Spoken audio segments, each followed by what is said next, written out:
Olá, sejam bem-vindos e bem-vindas a mais um módulo do nosso curso de especialização em Gênero e Diversidade na Escola. Este módulo é da metodologia científica e essa videoaula é em especial para a gente tratar das normas da ABNT. Então aqui eu vou falar mais especificamente das normas, o conteúdo de metodologia e a produção do seu trabalho vai ser junto com o seu orientador e com a aula presencial para normalização e metodologia.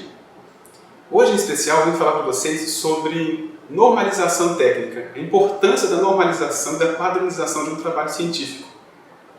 Antes de vocês pensarem sobre isso, a primeira coisa que tem que ter em mente é que o nosso trabalho final desse curso ele vai ser ou um artigo analisando as ações interventivas que foram realizadas durante o curso, ou um pré-projeto para ser apresentado numa seleção de mestrado ou de doutorado, caso vocês queiram participar. Então vocês podem escolher um dos dois em conjunto com o seu orientador ou orientadora. Quando escolhida a metodologia do trabalho a ser construído, você tem que ter noção de que todo trabalho científico ele tem que ser normalizado, padronizado. Por quê? Porque assim como eu escolhi essa maneira de passar essa informação para vocês na linguagem falada, a linguagem escrita ela segue um padrão para ser reconhecido internacionalmente. Ou seja, um trabalho científico, ao bater o olho em cima de um texto científico, você já descobre a sua tipologia e o seu objetivo. Por exemplo, uma dissertação, uma tese, tem um objetivo diferente de um artigo ou de um resumo, por exemplo. Então, cada tipologia de um trabalho científico tem um objetivo. E para normalizar esses trabalhos, existem organizações internacionais que fazem essas normalizações. Em especial, a gente vai estudar nesse curso a ABNT. Existem outras, como por exemplo a Associação Americana de Psicologia, muito utilizada em algumas áreas do conhecimento. A nossa, em especial na educação, nós utilizamos a ABNT. Hoje nós vamos ver algumas normas, as mais utilizadas para os trabalhos acadêmicos. Gostaria de ressaltar também que a UFT não tem um manual unificado de metodologia científica. Alguns cursos têm, como de Direito e o mestrado em Prestação Jurisdicional e Direitos Humanos. Mas a área de educação e a maioria dos cursos da UFT não possui um manual específico. Então vocês não vão encontrar um manual da UFT. Não adianta procurar porque não tem. O que tem, então, são somente as normas da ABNT, que eu vou enumerar aqui para vocês. Outra descrição importante. A ABNT, todas as normas são vendidas. Nenhuma é gratuita e as que tem na internet são disponibilizadas para algum grupo específico. Petrobras, Embrapa, vocês podem utilizar, mas sabendo que ela pode estar desatualizada. Por exemplo, uma norma que eu vou trazer aqui para vocês, o que está na internet está desatualizada, que a norma já está atualizada para 2011. Então fiquem atentos a essas normas. Se sempre tiver uma dúvida, entre no site da ABNT, normas, e lá vai dizer se essa norma que você tem em mãos é ou não a atual, a válida. Para dar continuidade, nós devemos pensar também em que livro de metodologia vocês vão utilizar. O material de aula já está disponível no Moodle, vocês podem utilizar aí com vocês. E o seu orientador também vai conduzir o seu método, o seu processo de caminhar na pesquisa. Cada método tem um certo caminho, um certo conduzir a pesquisa. Seja o método que você escolheu, você vai ter que seguir alguns livros de metodologia condizentes com esse método. Mas aqui a gente orienta que não deixem de consultar os livros da Minayo, da Menga e da Ludwig, da Marli André e do Augusto Trivinos. Esses são livros muito bons, introdutórios e também alguns detalhados, como o do Trivinos e da Menga, Ludwig e da Marli André, que tratam bem sobre metodologia. Mas lembrem, se a sua metodologia, por exemplo, materialismo histórico dialético ou fenomenologia, for outro além desses que estão nesses livros, tome cuidado para não fazer uma sopa de letrinhas além do que é pedido para o seu método. Okay? Essa dica é bem importante, não converse com o seu orientador sobre o seu método. Então vamos às normas. Essa videoaula ela é curta, é só para chamar a atenção de alguns pontos mais importantes das normas da ABNT. Todas terão que ser lidas sem exceção. Vocês vão ter que ler todas essas normas que eu vou elencar aqui para vocês. Algumas, eu vou destacar algumas coisas mais importantes. Então, no geral, essa videoaula não dispensa a leitura da norma. Eu preparei também um resumo sobre as normas com os detalhes mais importantes. Aqui estão as normas que nós vamos utilizar, essas duas folhas. estão disponíveis no Moodle também. Aqui tem os traços mais importantes de cada norma. Também não isenta você da leitura da norma na íntegra, tá bem? Então vamos lá, vou falar por ordem de numeração. A ABNT tem uma tradição de dar números para as normas para ficar mais fácil. Então, por exemplo, ABNT NBR, norma brasileira, 6.022. A gente costuma falar 6022. Essa é a norma dos artigos. O artigo, assim como um TCC, uma dissertação, uma tese, por exemplo, ela tem elementos pré-textuais e pós-textuais. Gostaria de chamar a atenção para isso, que um artigo ele pode ser, por exemplo, de revisão ou original. Revisão de bibliografia, por exemplo, revisão da literatura, né? Ou original, a partir desse olhar da literatura aplicado a um certo ponto. Então, isso traz uma característica diferente se o artigo ele é de revisão ou se ele é original. Então, atentem-se para a norma NBR 6022 se você escolheu fazer um artigo. Lembre-se, são dois produtos, ou um ou outro. Ou um artigo analisando as atividades interventivas, ou um pré-projeto. Lembrando que o pré-projeto ele é como se fosse o esqueleto de qualquer outro trabalho, da dissertação, ou de uma tese, ou até mesmo de um TCC, de uma monografia de especialização, de graduação. Então, o pré-projeto, ou o projeto de pesquisa, ele é o esqueleto, ele é aquilo que tem todos os elementos que o trabalho vai desenvolver com mais profundidade. A outra norma que segue a norma de artigos é a 6023, NBR 6023. Essa norma vai tratar das referências bibliográficas. Essa é a mais extensa de todas as normas. Ela tem 24 páginas e é bem detalhada. Lembre-se de uma coisa, o que ela traz deve ser seguido, o que ela não traz não precisa ser inventado. Então não adianta inventar elementos na referência, só coloque o que é pedido para cada tipologia. Todo tipo de material pode ser referenciado, uma fotografia, um objeto tridimensional, um site da internet, uma conversa informal de sala de aula também pode ser referenciado. Então não tem desculpa para não sei como referenciar, a norma traz todos os detalhes. Por exemplo, o que eu vou trazer aqui hoje? Alguns detalhes. Autoria. Todo texto tem autoria. Alguém escreveu aquele texto, só que muitas vezes ele não é indicado no texto. Você não precisa inventar, nem descobrir, nem fazer uma pesquisa para saber quem escreveu aquele texto. Se ele não vem expresso no documento, você considera como sem autoria. Mas geralmente os textos têm autoria. Nos livros, a primeira coisa a se olhar é a folha de rosto. É aquela segunda ou terceira folha depois da capa, que tem as informações como autor, título, editora, ano. Essa folha você deve olhar primeiro. Não a capa, porque a lombada ou a capa às vezes vem com informações extras ou faltantes. Então, a primeira coisa, folha de rosto. Olhou a folha de rosto, você tem que procurar a autoria. Tem autoria, aí você começa a referência sempre indicando a autoria. Nome invertido, né? Sobrenome primeiro, depois nome principal. Aí vem título, local de edição e ano. Essa é a regra para todos. Todos têm que ter autor, título, local de edição, de publicação e ano. Os outros elementos são acessórios. Então a norma vai dizer exatamente isso, o que é um elemento obrigatório e o que é um elemento acessório. Os elementos acessórios não são obrigatórios, você pode colocar ou não, só que se você escolheu colocar, você tem que seguir em todos. Depois da autoria, a primeira coisa a se verificar é se a referência ela tem data de publicação, que também é importante, porque ela vai ser o elemento que vai remeter ao texto. Por exemplo, Freire, 1995, é isso que vai destacar aquele documento, que vai identificar aquele documento. Então é sempre importante saber se ele tem data ou não. Se ele não tiver data, como por exemplo sites da internet, eles devem ser estimados. Como é que se estima a norma dá também essa dica.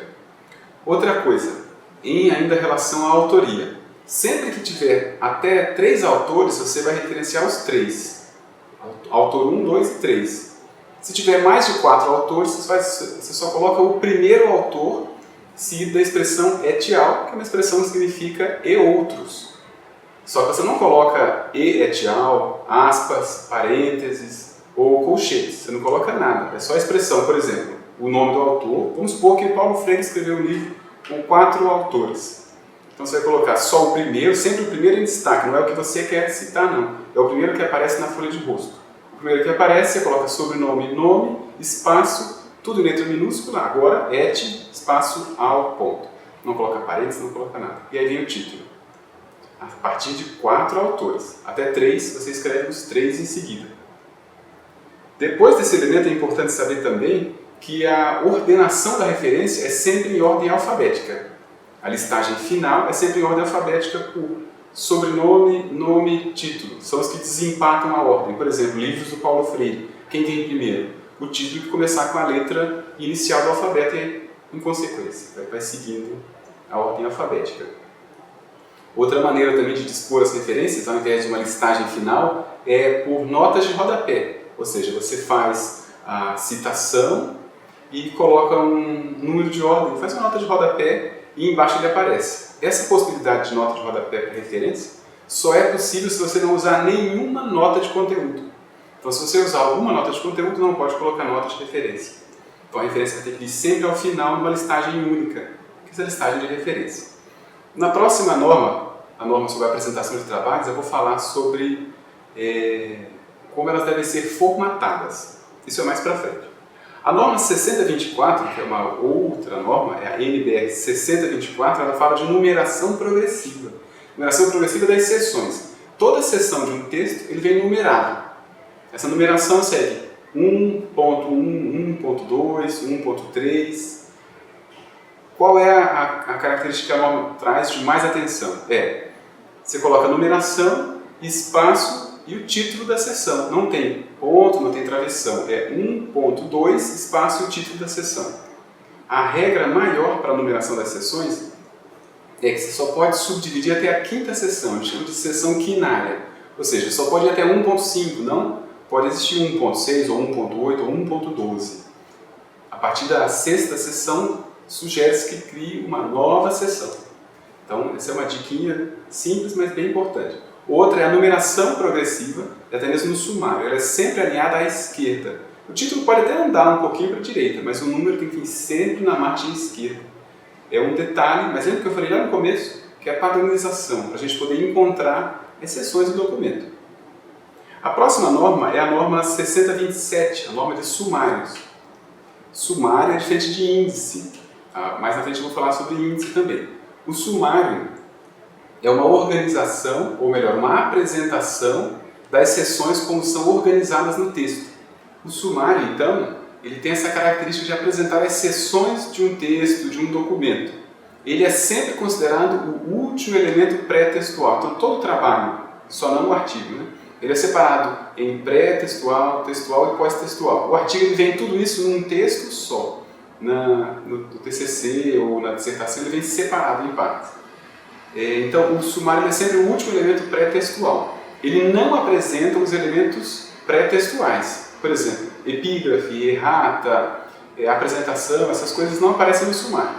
Só a partir do primeiro elemento textual, que é a introdução, desenvolvimento e conclusão. Né? E também as referências.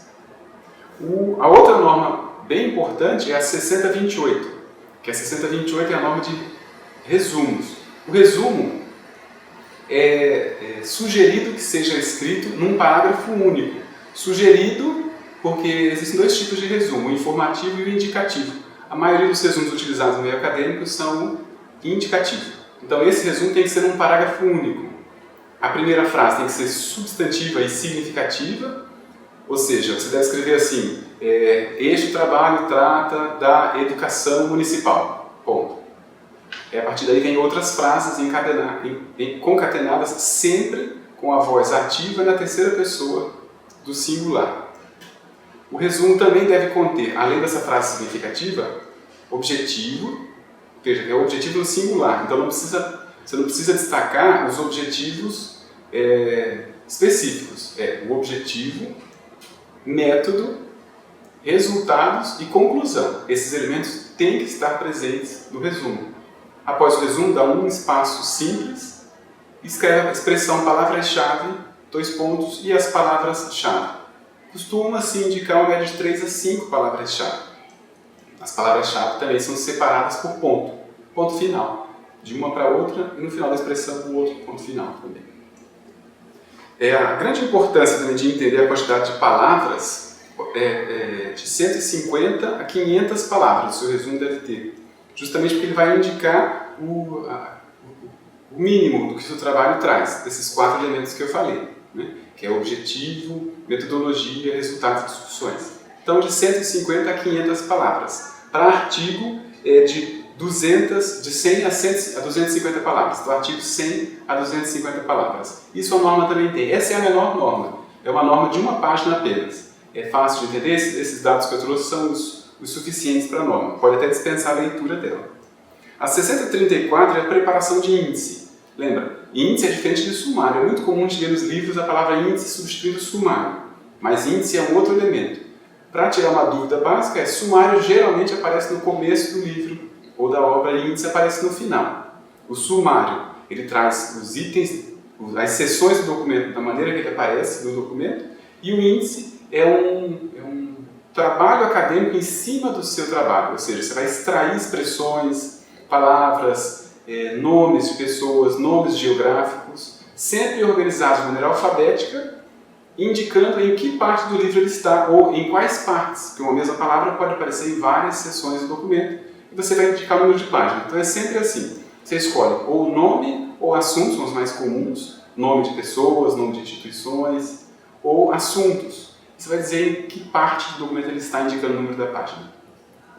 Mas provavelmente vocês não vão usar índice no trabalho de vocês. O índice ele não é um elemento, um produto obrigatório dos trabalhos acadêmicos, ele só enriquece o seu trabalho para posterior pesquisa, para as pessoas encontrarem melhor a informação que está ali contida. A outra referência, a outra norma bem importante para esse trabalho é a norma 10520, que é a norma de citações. As citações, elas têm vários detalhes que é bom a gente ficar sem dúvidas. Primeiro, a citação ela pode ser direta ou indireta. A citação direta é quando você extrai um trecho de uma obra e transcreve ipsis literis para o seu texto, ou seja, diretamente com as mesmas palavras que estavam lá, você como se tivesse recortado, transportado para o seu trabalho. Nesse caso, tem duas maneiras de apresentar. Ou você apresenta entre aspas, até 3 linhas. No corpo do texto você escreve essa mesma expressão que você trouxe do outro livro, entre aspas, com o número de página. Sempre que for direta, tem número de página. Até 3 linhas com aspas. Passou de 3 linhas, ou seja, a partir de 4 linhas, já tem uma maneira diferente de apresentar essa citação direta no texto. Lembre-se, direta, ou seja, do jeito que você extraiu do outro texto, você passa para esse texto. A partir de 4 linhas, você dá um espaço simples, recua 4 centímetros para a direita, andando para a direita, e a partir dali você vai diminuir o tamanho da fonte em um ponto e o espaçamento das linhas também. E aí você vai tirar as aspas. Dá um espaço simples e volta a escrever o seu texto na formatação normal. Essa é a segunda maneira de mostrar uma citação direta com mais de 4 linhas. Até 3 linhas no corpo, com aspas, números de página. A não ser que seja um documento da internet, que geralmente não tem paginação. Então são essas duas maneiras de apresentar a citação. A citação indireta é sempre uma paráfrase, ou seja, vai transformar o que o outro escreveu. Nas palavras de fulano de tal, 2005, por exemplo, aí você transforma, usa outras palavras, reelabora, escreve de outra maneira, aí não vai aspas, não vai número de páginas, porque você pode, por exemplo, estar lendo, sumarizando 2 páginas, 3 páginas, então você não indica o número de páginas, você está reescrevendo com as suas palavras, então não vai aspas, nem número de páginas, na citação indireta. Todas as citações, diretas ou indiretas, têm o que nós chamamos de chamada. Chamada é o sobrenome do autor, o ano que foi publicado. Se for dentro do parênteses, é sempre em caixa alta, o nome do autor. Se for fora do parênteses, é só a primeira letra maiúscula. Então, são 2 maneiras bem diferentes de escrever a chamada, que é autor-data. Outra maneira de fazer também uma chamada é por nota de rodapé. Só que você tem que escolher uma das 2 maneiras. Se você faz autor-data, você faz autor-data até o fim. Se você faz a chamada por nota de rodapé, também tem que escolher essa mesma maneira até o fim. A outra maneira também, deve ficar atento para as citações, é sobre nomes parecidos, os mesmos nomes. Então imagina que você tem um autor Oliveira, que tem o mesmo sobrenome, 2 Oliveiras. Como é que você desempata? Você coloca a primeira letra do primeiro nome da pessoa. Se mesmo assim empatar, por exemplo, Cláudio e Carlos Oliveira, vai empatar com C. Então você coloca o nome por extenso. Por exemplo, Oliveira Já seria vírgula e o ano de publicação, né? Então, nesse caso, tem 2 autores com o mesmo sobrenome, você coloca Oliveira, vírgula, C, 2005. Mas se tiver 2 com C, você coloca Oliveira, Carlos, 2005, ou Oliveira, Cláudio, 2005. Também tem que ficar atento a esses 2 detalhes, mas isso é mais raro de acontecer. Dessa maneira, as citações vão compor, elas estão sempre ligadas com as referências. Então, citação é uma maneira de referenciar, ou seja, dizer de onde vem aquela informação, que você vai dizer de quem é sempre autor data, sobrenome data, que esse sobrenome data vai remeter a uma listagem de referências no final do texto. É bem simples. Qualquer dúvida, consulta a norma, porque essa já tem mais detalhes, assim como a norma de referências. A última norma que nós vamos falar nessa videoaula é a 14724. É a norma de apresentação de trabalhos acadêmicos. Ela já é um pouco mais extensa, com mais detalhes, e tem muita coisa para decorar. Mas não precisa decorar, porque vocês vão fazer provas sobre as normas, né? Vocês vão precisar só aplicar no texto de vocês. Se vocês escolheram artigo, a 14724 ela só serve para formatação, para as regras de formatação. E se você escolher um pré-projeto, ela serve do começo ao fim. Mas lembre-se, se você escolher um artigo, aqui nós vamos usar as normas da BNT.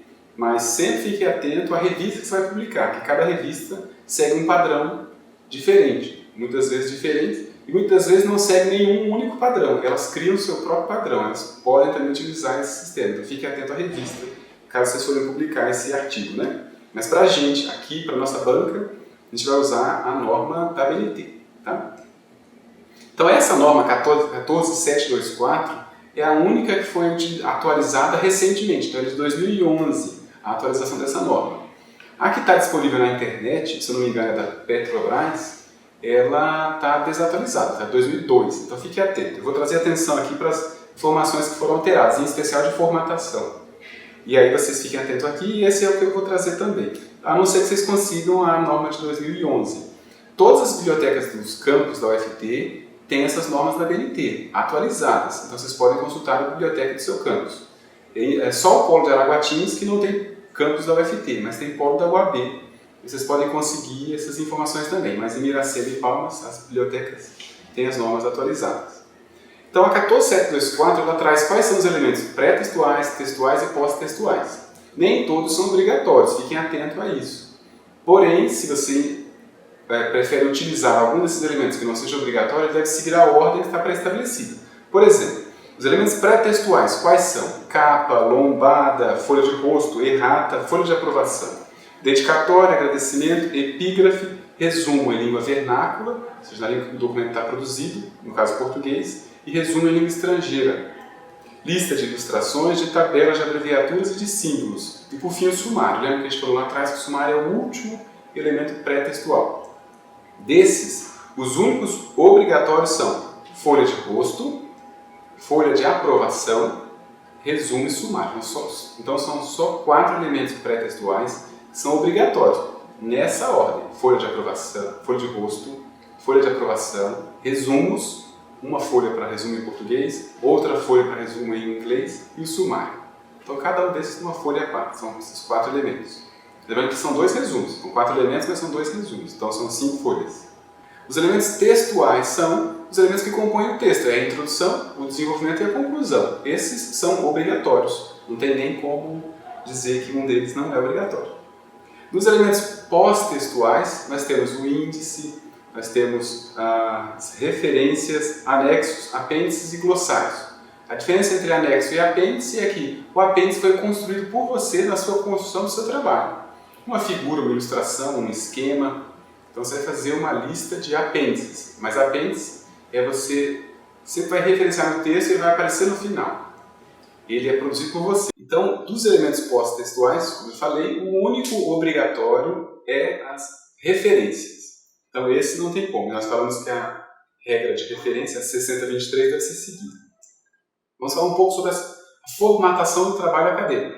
Essa gera um pouco de dúvida, ela tem mais detalhes. A regra básica é, em papel, A4 branco, ou seja, não pode ser amarelo, marrom, não pode ser de outra cor. A cor da tinta da letra tem que ser preta. Só exceção para as ilustrações, que aí você pode colocar a cor que você quiser. Ou seja, dentro da ilustração, mesmo o texto de uma ilustração pode ser de qualquer cor. Mas o título e a fonte sempre preto. Ou seja, o texto segue padrão de tinta preta. E sempre deve ser escrito no anverso da folha. Anverso é a frente da folha. Verso é a parte de trás e anverso é a parte da frente.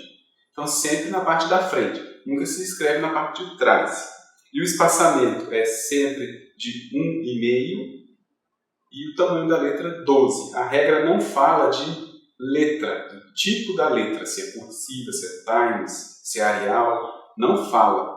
Então fica aberto. A tradição é que é utilizada a Times New Roman, mas nesse caso você também pode escolher, porque a norma também deixa claro que o projeto gráfico é a sua disponibilidade. Se você quiser colocar mancha gráfica, ilustração nos números, na numeração da página, se você quiser colocar título corrente, que é em toda a página aparecer uma linha lá no cabeçalho, indicando o seu título, na outra página o seu nome, e intercalando o título e o nome, também pode colocar. A norma deixa claro que o produto da formatação é seu, esse produto de estilo de imagem. Esse seja um papel branco, tinta preta, essas são as únicas regras. Lembrando que o tamanho da letra de 12 e o espaçamento de 1,5 é para todo o texto, com exceção das citações com mais de 3 linhas, que diminui um ponto no tamanho da letra, diminui o espaçamento para espaços simples e recuo de 4 centímetros. Né?